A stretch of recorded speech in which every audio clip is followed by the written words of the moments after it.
O tema da minha mensagem de hoje é a guerra entre os irmãos. Eu queria refletir com você sobre um texto, Mateus capítulo 7. São 6 versículos que eu quero ver com vocês e vamos dar uma olhadinha, uma reflexão rapidinho. Primeiro eu vou ler todo e depois nós vamos dar uma olhada com um pouco mais de cuidado. Não julgueis, para que não sejais julgados, pois com o critério com que julgardes, sereis julgados, e com a medida com que tiverdes medido, vos medirão também. Por que vês tu o argueiro no olho do teu irmão, porém não reparas na trave que está no teu próprio? Ou como dirás a teu irmão: deixa-me tirar o argueiro do teu olho, quando tens a trave no teu? Hipócrita, tira primeiro a trave do teu olho, e então verás claramente para tirar o argueiro do olho de teu irmão. Não deis aos cães o que é santo, nem lanceis ante os porcos as vossas pérolas, para que não as pisem com os pés, e voltando-se vos dilacerem. Feche os seus olhos. Senhor nosso Deus e Pai, em nome de Jesus, eis aqui a tua palavra. Continua falando conosco. Usa-me como um canal de bênção, em nome de Jesus. Amém. Glória a Deus. Amém. Bom, Jesus está diante de um discurso que pode ser visto de uma forma muito pesada, mas ele era muito pertinente no ambiente, principalmente, que ele estava ministrando. Jesus vai falar nesse texto da facilidade que temos de olhar os erros dos outros, da facilidade que temos de observar a vida dos outros, como os outros procedem, e conseguir com muita clareza sentenciarmos as pessoas, julgarmos as pessoas. Isso só é possível, em primeiro lugar, para que entendamos, porque um padrão foi estabelecido. Um padrão de obediência a Deus foi apresentado a um povo formado, por Ele. E baseado nesse padrão, todas as pessoas que infringiam esse padrão, ultrapassavam esse padrão, ele cometia o pecado, um delito. É verdade. Então não existe nada errado se um padrão não determinar o que é certo. E Jesus está trazendo um padrão extremamente rigoroso, ou muito mais forte do que as pessoas podem imaginar. Jesus chega num contexto onde a lei mosaica, o decálogo, os 10 mandamentos, ele representa a base de todas as leis do povo de Deus. Mas levava-se muito em consideração os 10 mandamentos. E qual é o grande problema? É que todas as pessoas são capazes de julgar mediante a esta infração. O cara matou, então ele é um infrator. O cara, ele adulterou, ele é um infrator. Mas Jesus agora traz um sistema muito mais rígido, muito mais forte, um sistema que só a pessoa, Satanás e Deus conseguem identificar. Ao contrário do Velho Testamento. Agora, o indivíduo não precisa matar para ser um assassino. Agora, ele não precisa mais adulterar de fato para ser um adúltero. Jesus traz a uma colocação que ela é extremamente absoluta para esses três personagens: o indivíduo que pratica, o Satanás que acompanha e Deus que é o onisciente e o onipresente. Eu não sou capaz de observar, se eu estiver em algum ambiente, se minha esposa estiver cobiçando um outro homem. Eu posso não ser capaz de notar se em algum momento o Cláudio possa estar maquinando alguma coisa, certo? Com a ira no seu coração contra mim. Essa subjetividade trouxe um problema muito grande para aquele povo, que estava acostumado com coisas mais fáceis, com as regras que eram visíveis, eram mais palpáveis. Então Jesus vai explicar algumas coisas nestes versículos que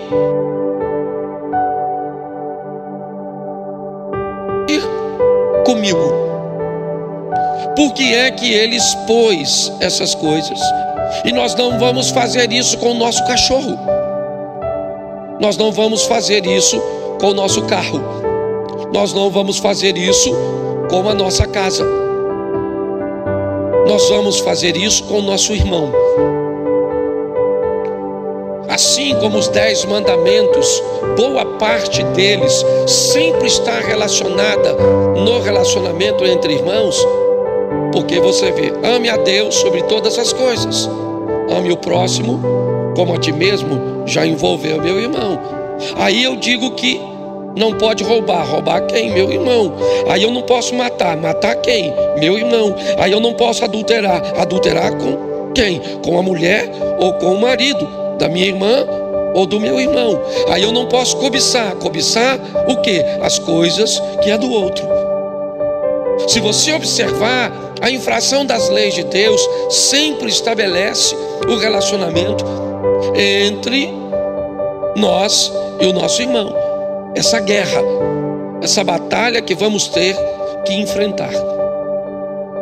Então Jesus vai expor nesse texto, não apenas para os fariseus, que eram especialistas, e diga-se de passagem, estavam bem confusos, porque Jesus vem atrapalhar um modelo mental fundamentado há séculos.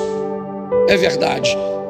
E agora Jesus chega trazendo uma nova aplicação. Eles têm todo o direito de se atrapalhar com a adaptação inicial. Você pega um cara equilibrado como Nicodemos, vai conversar com Jesus, muito confuso.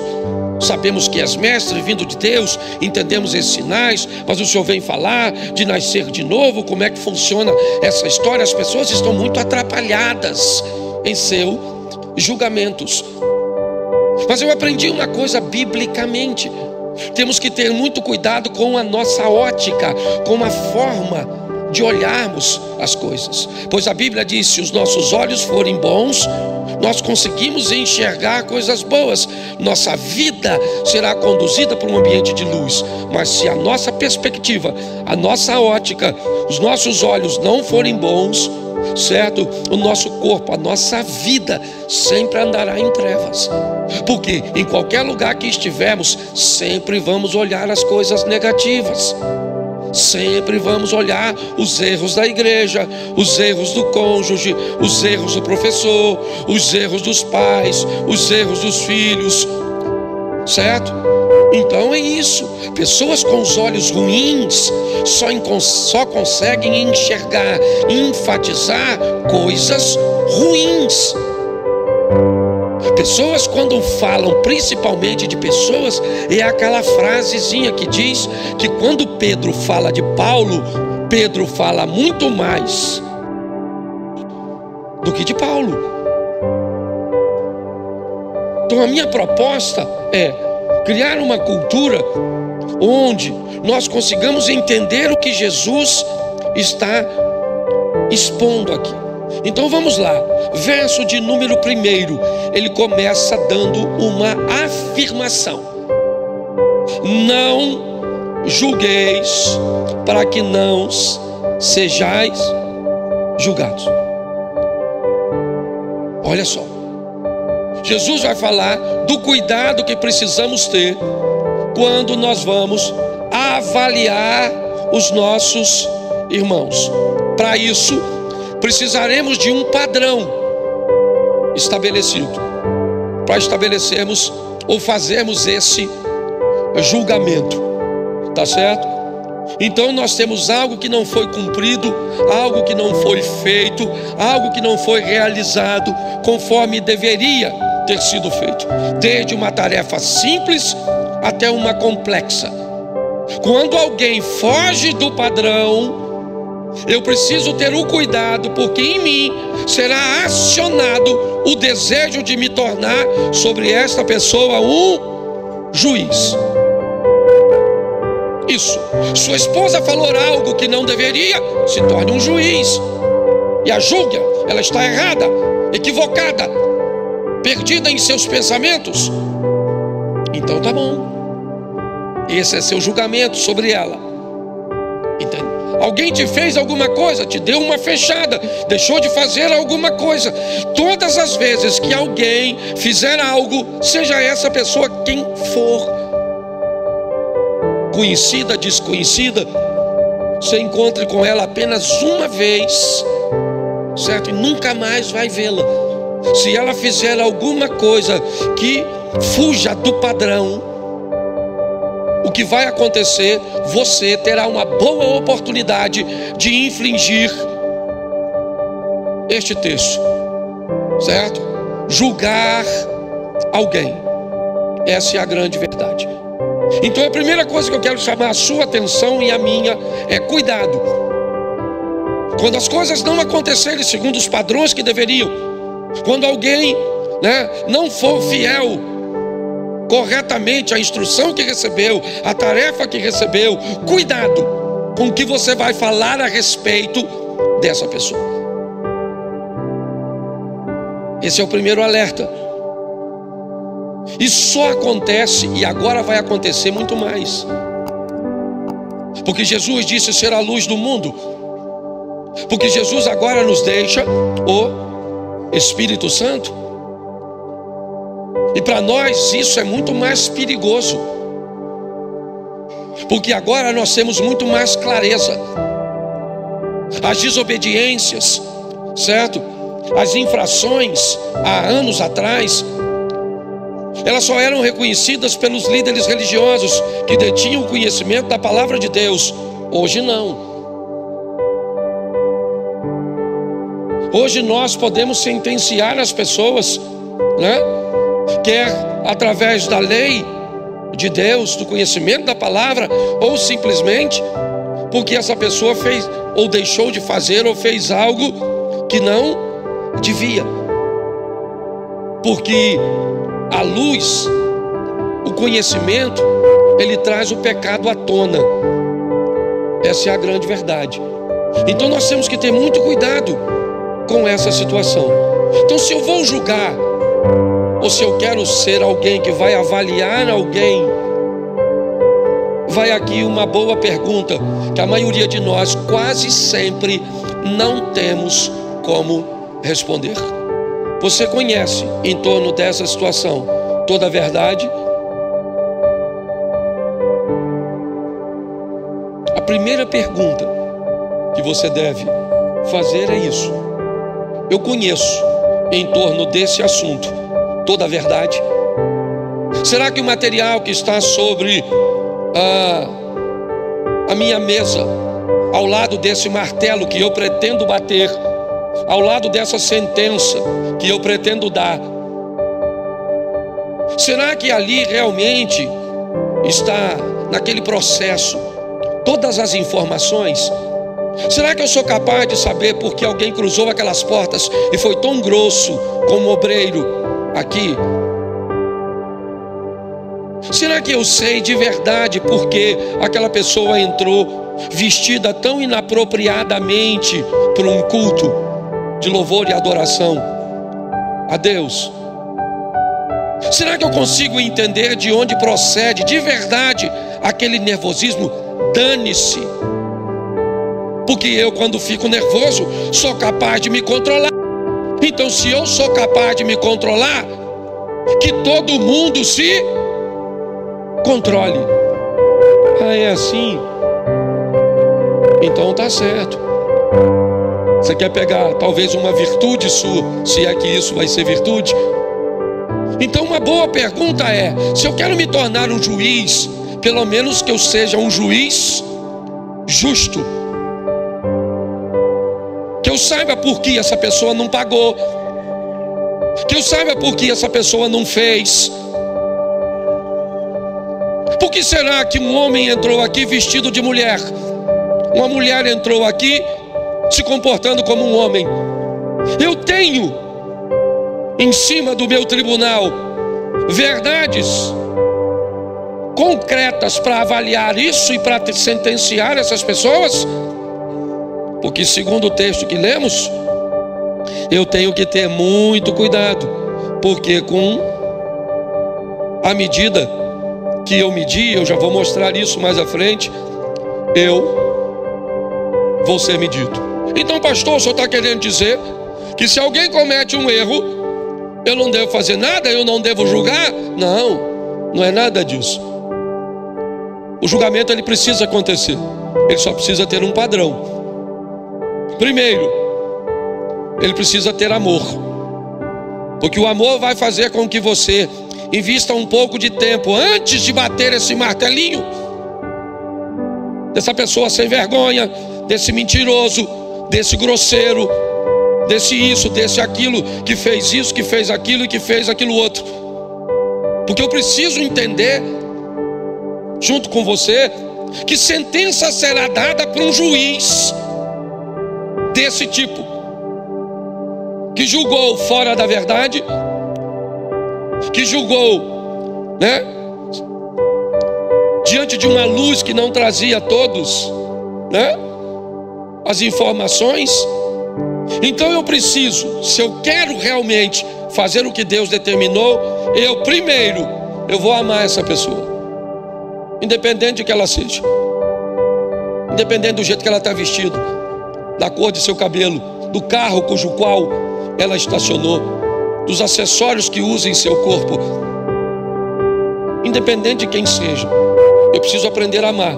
Segundo, eu preciso exortar essa pessoa, arrumar um meio de fazer com que essa pessoa tenha acesso à informação de que aquilo que ela está fazendo não está correta.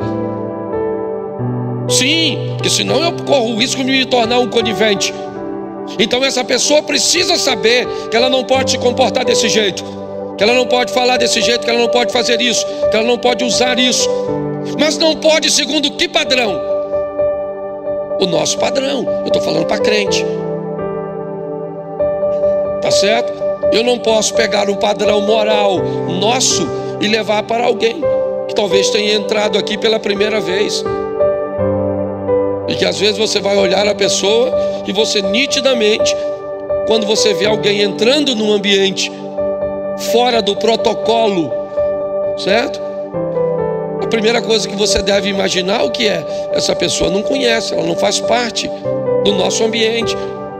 Você vai conversar com alguém que na porta da igreja fala um palavrão, você subentende que essa pessoa não conhece, ainda não está inserida nos padrões. Eu convivo muito com isso. Eu estava em Belo Horizonte, no aeroporto, conversando com um cantor famoso, quando de repente me aborda um cara para me cumprimentar. Em alguns segundos ele falou uns 10 palavrões comigo. O senhor é isso, o senhor é aquilo, o senhor é aquilo outro, o senhor faz isso, o senhor. O cara quase morreu, o cantor. Eu vi que ele estava desfalecendo, porque ninguém pode cumprimentar um pastor com tanto palavrão.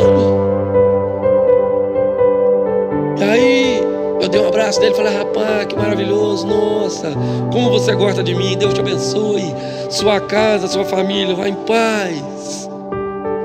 E o cara me olhou como quem diz assim: como é que o senhor deixa, que falta de respeito, um cara te cumprimentar? Ele estava me desrespeitando, sim ou não? Não, ele só não conhece o nosso mas o juiz, não vou falar o nome, que isso vai para a internet. Então, as pessoas têm que saber sim.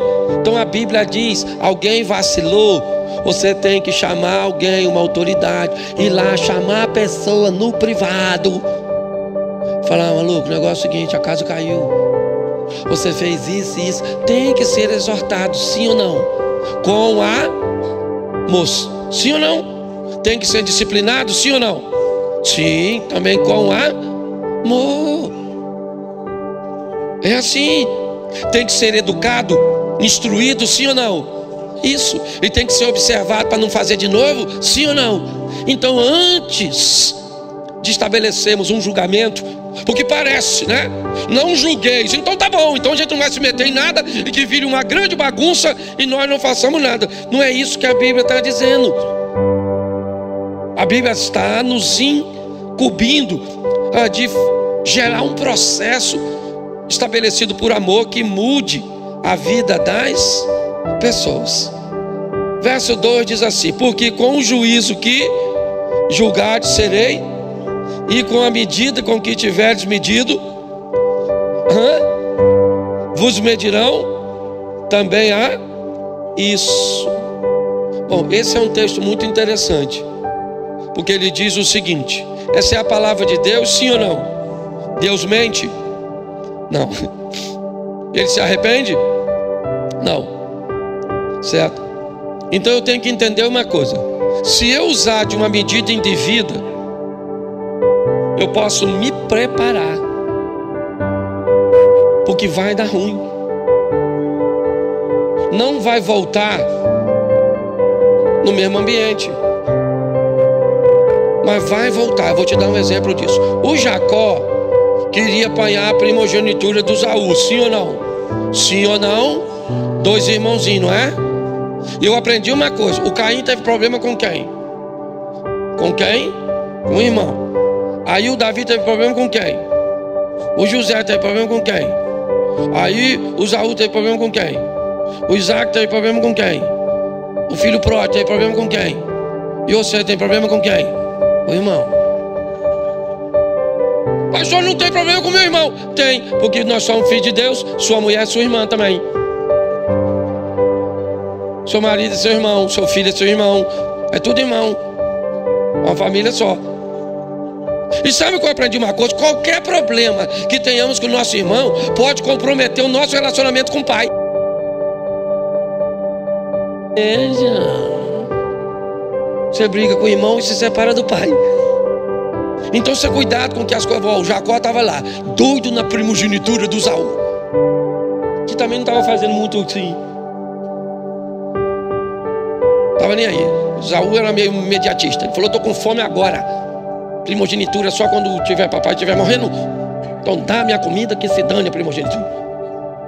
Mas o tempo chegou, sim ou não? Ele traiu o irmão, sim ou não? Resolveu? Não, fugiu. Fugiu ou não fugiu? O irmão dele foi com ele? Não, mas o que ele semeou, lembra, com a medida que você mediu. Foi lá, trabalhou pro sogro, trabalhou, gostou da Raquelzinha, que era gostosinha, bonitinha, trabalhou um tempão para ela, sim ou não? Isso, de olho na Raquel, vou pegar a Raquel, vou pegar a Raquel, pegar a Raquel. No dia do casamento, o coroa malandro trocou a mais nova pela mais velha. Entendeu? Lia tinha um olho para arquibancada, sadinha. Foi de noite, quando ele acordou de manhã, quem era a mulher dele? Raquel ou Lia? E aí? Ele foi reclamar com o sogro. Pô, você me enganou. E a vida está falando para ele: não, seu sogro não enganou você. É que você está acostumado a enganar as pessoas. Entendeu? Então o que você fez lá e achou que não ia atrás de tu, você veio para cá. O Esaú não veio. Mas à medida que você usou lá atrás, entendeu? A vida é implacável. Implacável. Eu tenho visto um amigo numa idade, e eu tinha um relacionamento com ele bem próximo, né? Era patrão empregado, mas era bem próximo. E eu me lembro que numa das viagens que eu fiz com ele, ele me narrou quando ele se apaixonou por uma jovem. Ele era casado e se apaixonou por uma jovem. Então ele estava deixando a esposa e os filhos e estava indo morar com essa jovem. Mas ele tinha uma base católica bem forte. Então ele foi a uma freira narrar o que ele estava sentindo e o que ele iria fazer. E a freira disse para ele: faça o que o seu coração está mandando. Aí ele não gostou do conselho. Mas como assim? Mas não está errado? Como a senhora me instrui a fazer o que está no meu coração? Ela disse: não, fique tranquila. A vida vai te cobrar lá na frente. Se você vê hoje a situação desse indivíduo, é deplorável o que os filhos estão tentando fazer com ele. É deplorável a maneira que ele está terminando os seus dias. Mas, segundo o texto que estamos usando, e não eu, que eu não tenho nada a ver com isso, eu só estou citando um exemplo. Uma medida usada lá atrás para com a família e os filhos hoje, porque a vida é implacável. Deus é misericordioso, pode nos dar força para suportarmos, pode amenizar, e algumas questões até em milagres pode nos livrar. Mas a regra é: o que você plantou, você vai. É assim que funciona. Aí o verso 3 diz assim: e por que? Está aqui? Deixa eu usar essa. Depois de duas afirmações, vem a primeira interrogação. É uma pergunta. E se está perguntando, eu acho que está querendo uma resposta de nós. A Bíblia está perguntando para nós que julgamos, se é que julgamos. Pois já temos as duas afirmativas que não deveríamos julgar para não sermos julgados, e temos a próxima afirmativa, que com a medida que nós medirmos, nós seremos medidos. Mas agora tem uma pergunta para você responder e para mim responder: por que vês tu o argueiro no olho do teu irmão e não reparas na trave que está no teu próprio? Eu acho que, olhando para mim mesmo, eu respondi e quero compartilhar talvez a minha resposta com vocês, certo? Por que que eu olho mais o argueiro no olho do outro do que a trave no meu? Porque quando eu mostro o que o outro está fazendo de errado, eu consigo camuflar os meus erros. É como um mágico que está fazendo a mágica nessa mão, mas na verdade as coisas estão acontecendo aqui. Se eu começo a chamar a sua atenção demais, para a sua negligência, para a sua arrogância, para a sua falta de compromisso, sabe? Se eu começo sempre com aquele martelinho na mão, batendo e sentenciando erros. Deixa eu te falar uma coisa. Tudo o que te incomoda tem um indício que você foi chamado para transformar. Se te incomoda alguma coisa, tem entre você e aquilo que te incomoda. Te incomoda o modelo que alguém está fazendo? Então, imprima um modelo e seja um exemplo para essa pessoa. Mas não, para quê? Né? Normalmente o que nós fazemos é vamos falar mal do que o outro está fazendo.